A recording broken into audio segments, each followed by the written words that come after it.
அமைக்க தேவையான பெரும்பான்மை இல்லை என ஆளுநர் மாளிகை விளக்கம் அளித்துள்ளது. அப்படின்னா அவங்க ஹீரோ தோத்துட்டானா? தோத்துட்டான். அடுத்து என்ன பண்ண போறான் அவங்க ஹீரோ? இல்லையா காயப்பட்ட சிங்கத்தோட மூச்சு கர்ச்சனையோட பயங்கரமா இருக்கும். இப்படி அவரை ஆட்சி அமைப்பதற்கு அனுமதித்திருக்க வேண்டும். The Raj Bhavan is not the place to prove the majority.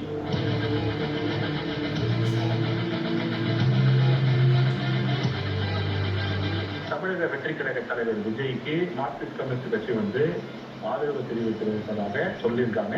இந்திய கம்யூனிஸ்ட் கட்சியை பொறுத்தவரையிலே வெளிப்படையாக தமிழக வெற்றி கழகத்திற்கு ஆதரவு என்று சொல்லியிருக்கிறார்கள்.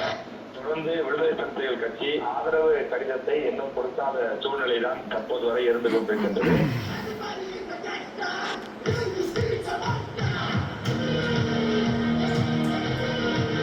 வெற்றி வெற்றி வெற்றி.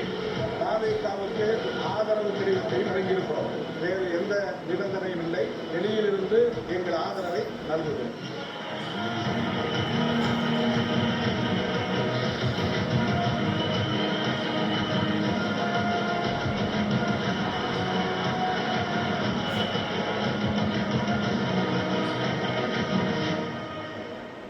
தமிழ்நாட்டு மக்களின் வாழ்வில் சினிமாவும் அரசியலும் இரண்டர கலந்தது என்பதற்கு கடந்த அரை நூற்றாண்டுக்கான தமிழக அரசியலே சாட்சி.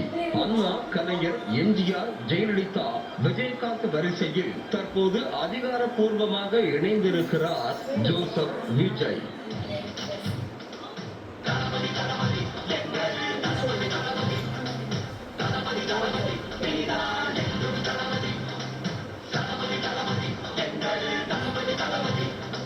ஆயிரத்து 1984 குழந்தை நட்சத்திரமாக தமிழ் திரையுலகில் அறிமுகமான விஜய் இன்று தமிழ்நாட்டின் முதலமைச்சர் என்ற பதவியை அடைந்திருப்பது பெரும் அசாத்தியமானது.